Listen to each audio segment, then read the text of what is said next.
Allah memilih kita semuanya untuk datang ke sini. Wallahu a'lam bishawab. Ya ada duluan kok.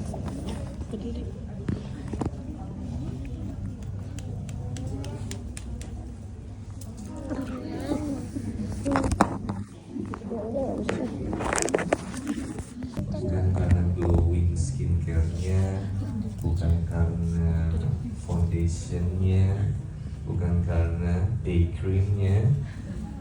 Kalau yang di Pond's itu ada White Beauty, karena saya pakai. Enggak. Bukan itu ya, tapi karena pancaran aura itu memang natural, born natural. Itu memang secara lahiriah keluar. Senyum yang indah di wajahnya juga nggak dibuat-buat, karena ada infotainment media. Senyumnya dia boleh di sebelah kiri, teteh maaf masih kosong, ya ikhlas, bekerjanya ikhlas, beraktivitasnya ikhlas, sehingga tidak ada beban di dalam wajah. Jadi ada yang namanya air mata yang meneduhkan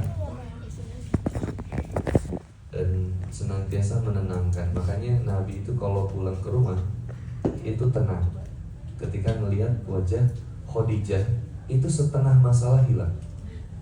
Bayangin, Nabi lihat muka Khadijah, setengah masalah hilang. Suami ibu ketemu ibu lah, tambah masalah setengah. Jadi ya enggak lah. Kenapa setengah masalahnya hilang? Ya karena nggak pernah mengeluh. Woles aja hidupnya Khadijah itu woles. Masya Allah, ya, wanita solihah itu nggak pernah mengeluh, selalu menenangkan suaminya gitu ya. Karena sudah selesai semua masalah. Si hutang itu bagus atau buruk? Bagus, ibadah atau buruk? Ibadah. Bahkan Nabi Muhammad SAW sampai bilang, jangan sampai kamu meninggal dan kamu menyisakan hutang. Pengen lunasin hutangnya ibadah, tapi jalan yang ditempuhnya, mohon maaf, pinjol, brandsmir, ini tempat-tempat yang baik, lingkungan yang baik, orang-orang yang baik, sehingga nanti dipertemukan dengan yang baik juga insya Allah. Ini tapi ini lucu ya, yang baiknya ini cara pandangnya kita itu cuma bisa lihat dohirnya. Teteh lihat seseorang itu baik cuma lihat dohirnya, senang banget ya sama si fulan, sering ke masjid, sering ngaji, itu dohirnya. Tapi dalemannya Allahu a'lam bishawab. Makanya kemarin ada viral marbot masjid berzina di masjid. Itu kok kalau kita berjodoh dengan seseorang yang kemudian ternyata dohirnya baik, ternyata dalamnya buruk, maka mungkin bisa jadi tiket surganya kita sabar ngadepin suami yang kayak gitu. Kita boleh milih sabar, kita boleh oleh. Nah ini mungkin bisa disampaikan kepada suami kita, calon suami kita, atau kepada ayah kita atau adik kakak kita. Yaitu Allah suka banyaknya jumlah jamaah dalam sholat berjamaah. Nah ini saya bahas cepat aja karena ini bagusnya di kaum laki-laki, tapi kaum wanita juga perlu tahu. Seperti yang sudah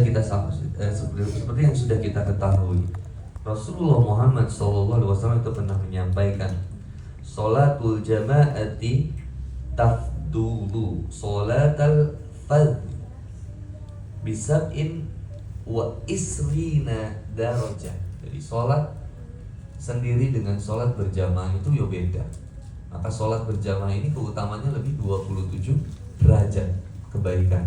Jadi selalu lebih utama. Tapi saya ingatkan, sebaik-baiknya sholat seorang wanita itu di rumah, sebaik-baiknya sholat seorang pria itu di masjid.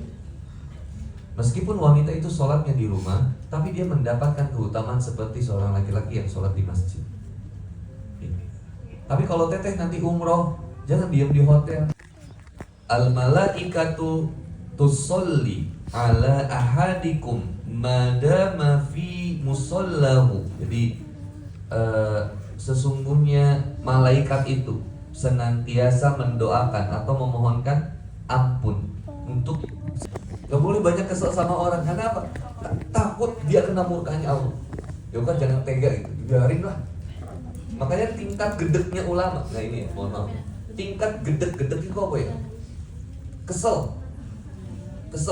Keselnya ulama itu kemudian keluar ada sholat asgil. Tahu nggak? Tapi saya cuma nitik yang paling utama. Mau pilihannya siapa terserah. Tapi tolong titip satu, jangan saling merusak, menghina, menjelekkan siapapun. Nah saya tuh nggak mau lihat nonton debat itu, gue bukannya nggak peduli. Saya nggak tega ngelihat orang saling menghujat satu dengan yang lain, pendukung yang ini menghina pendukung yang ini. Nah saya emang nggak tahu. Saya berhenti nonton di stadion itu ketika saya mikir aneh ya itu ternyata. Kalau yang nggak ngikutin dari awal ya mungkin nanti lihat catatan temannya aja. Allah meridhoi 3 perkara. Allah itu meridhoi 3 perkara. Apa? Rasulullah SAW bersabda, Innallaha yardo lakum salasan. Sesungguhnya Allah, Innallaha sesungguhnya Allah yardo meridokan lakum pada kalian semua salasa 3 perkara. Wayas anta buduhu,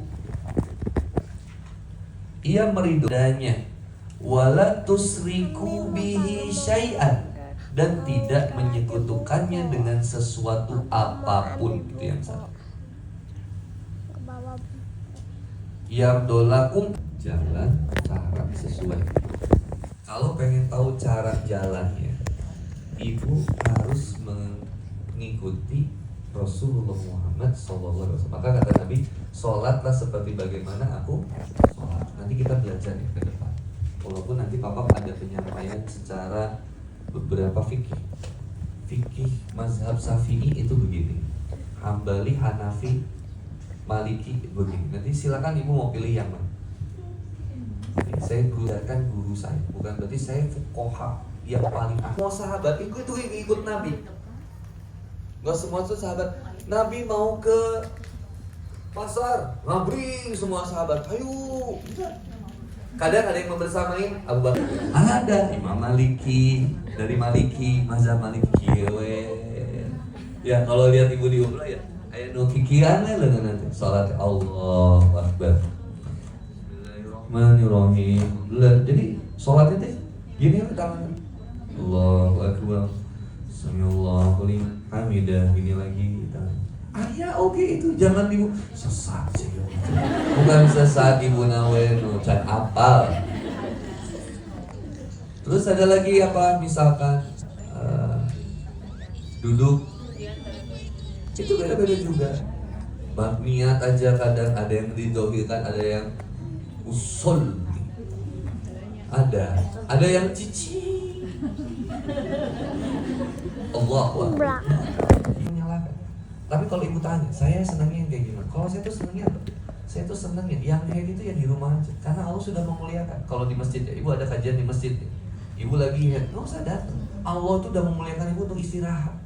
Atau nyiar-nyiar, yo mau mesti imah ngirum kiranti. Dari rujak silakan. Dan itu yang lagi head itu sakit banget itu. Makanya banyak keselnya. Kau usah tahu majikan orang gitu. Karena udah tahu lihat istri saya sakit. Istri saya kalau lagi head itu saya harus lebih sayang, lebih perhatian. Usap-usap, nyamun dadak dulu ngeteke. Yang lagi head itu sensitif. Yang baik ternyata ada yang cabul, yang di masjid ada yang akhlaknya buruk, mau yang begal maknya, gimana? Ada yang ganteng nyakitin, ada yang biasa aja tapi soleh tapi nggak mau. Ini rudet lah pokoknya. Nah tapi saya suka bilang ini emang ada di akhir zaman itu orang yang memilih untuk tidak menikah. Kenapa? Karena pada akhir zaman itu wanita itu dari sumber fitnah. Ujian yang besar itu istri dan anak. istri, akhirnya banyak wanita yang menentang suaminya. Banyak banget. Soklah sing saroleha supaya jadi istri laki-laki mungkin yang nggak soleh bisa jadi soleh.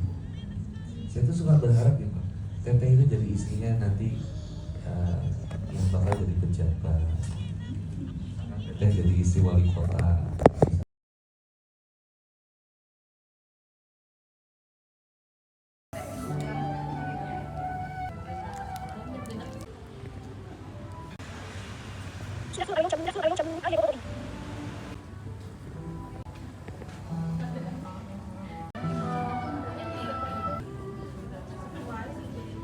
Bismillahirrahmanirrahim. Assalamualaikum. Kucing, Bismillahirrahmanirrahim. Bismillahirrahmanirrahim. Bismillahirrahmanirrahim.